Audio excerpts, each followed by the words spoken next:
Assalamualaikum warahmatullahi wabarakatuh. Pada kesempatan ini akan kita bahas tentang sumber tegangan tiga fasa. Kalau kita gambarkan, sumber tegangan tiga fasa arus bolak-balik itu merupakan sumber tegangan yang datangnya tidak bersamaan. Jadi ada fasa yang pertama, fasa yang kedua, fasa yang ketiga. Istilahnya adalah fasa RST. Kita lihat gambarnya seperti ini.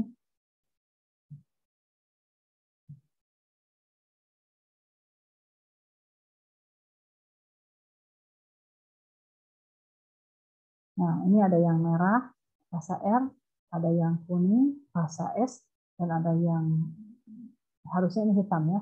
Hitam itu fasa T.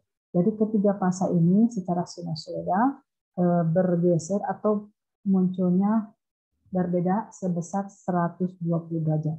Antara fasa R dengan S berbeda 120 derajat, antara S dengan T berbeda 120 derajat, antara T dengan R juga berbeda 120 derajat. Munculnya ketiga fasa ini dihasilkan dari generator tiga fasa, yaitu sebuah generator yang statornya terdiri dari 3 buah liritan atau 3 buah kumparan dengan kode ujung-ujungnya kumparan yang pertama atau fasa yang pertama itu UX, fasa yang kedua itu VY, dan fasa yang ketiga itu WZ. Ada beberapa kelebihan dari tegangan tiga fasa itu, yaitu bahwa arus dalam sistem tiga fasa itu menjadi sepertiga dari rangkaian satu fasa untuk daya yang sama. Kemudian dikatakan lebih ekonomis disebabkan arus yang mengalir di dalam tiap kawat lebih kecil daripada kawat rangkaian satu fasa. Kemudian lebih efisien dan lebih stabil. Untuk rangkaian sumber tiga fasa itu ada 2 buah, yaitu sistem bintang dan sistem segitiga. Kelebihan dari sistem bintang itu memiliki kawat netral yang dapat menyalurkan arus yang berlebihan sehingga rangkaian tidak cepat panas. Yang kedua, memiliki nilai hambatan total yang lebih kecil. Yang ketiga, lebih mudah dalam analisis arus. Kemudian kekurangannya, analisis tegangan yang lebih kompleks. Kemudian beban tidak dapat diganti secara langsung. Kemudian diperlukan biaya tambahan untuk kawat netral. Yang kedua adalah hubungan delta atau segitiga. Digambarkan seperti ini, jadi ada 3 buah kumparan disatukan ujung-ujungnya. Nah, kelebihannya adalah lebih mudah menganalisis dalam tegangan. Kemudian beban dapat ditambah atau diganti atau dilepas tanpa mempengaruhi sistem dan membutuhkan kawat yang lebih kecil dibandingkan dengan sambungan bintang akibat arus fasa yang lebih kecil. Kekurangan hubungan delta ini adalah tidak memiliki kawat netral, sehingga ketika ada arus berlebihan, rangkaian akan cepat panas. Arus tetap berputar dan sistem rusak. Memiliki hambatan total yang lebih besar. Hubungan bintang itu seperti ini. Ini tanda rumus-rumusnya. Di sini kan ada EF, ini EL. Ada juga di sumber yang lain, ini menulisannya adalah UF. Di sininya UL, ada juga yang menulis PF dan PL. Jadi kalian tidak usah bingung dengan pengkodeannya. Yang dimaksud dengan EF adalah tegangan fasa antara R dengan netral. Sedangkan dia disebut dengan EL adalah tegangan antara fasa. Fasanya di sini antara fasa R dengan fasa S. Tegangan setiap belitan disebut dengan tegangan fasa atau EF. Tegangan antar fasa disebut dengan tegangan lain atau EL. Besarnya dalam hubungan bintang, EL sama dengan akar 3F.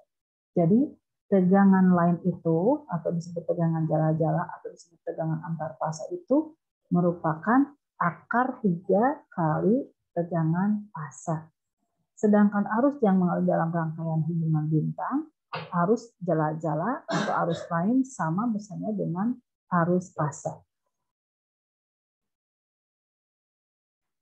Ini adalah rumus daya pada sambungan bintang. karena yang besarnya adalah tegangannya, maka rumusnya kita masukkan bahwa tegangan jala-jala sama dengan akar 3 kali tegangan fasa. Nah, rumusnya P itu adalah 3 kali tegangan jala-jala dibagi akar 3 dikali arus pasanya kali cos I.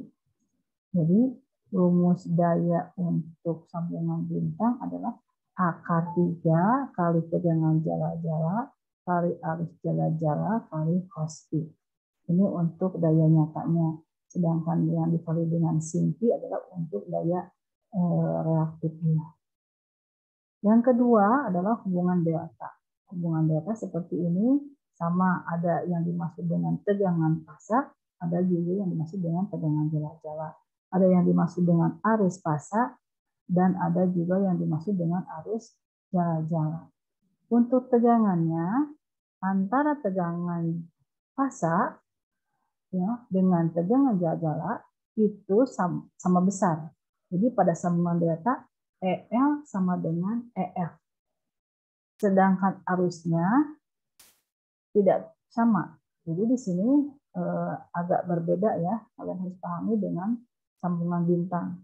Jadi di sini arusnya, arus jala-jala sama dengan akar 3 arus fasa.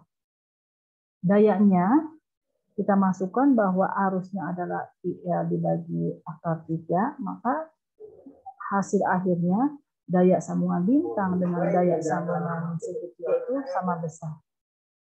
Ini adalah rumus-rumus yang bisa kalian pahami bahwa dalam sistem bintang yang sama adalah arusnya, arus jala sama dengan arus fasa. Dalam sambungan delta yang sama adalah tegangannya, tegangan jala-jala dan tegangan fasa.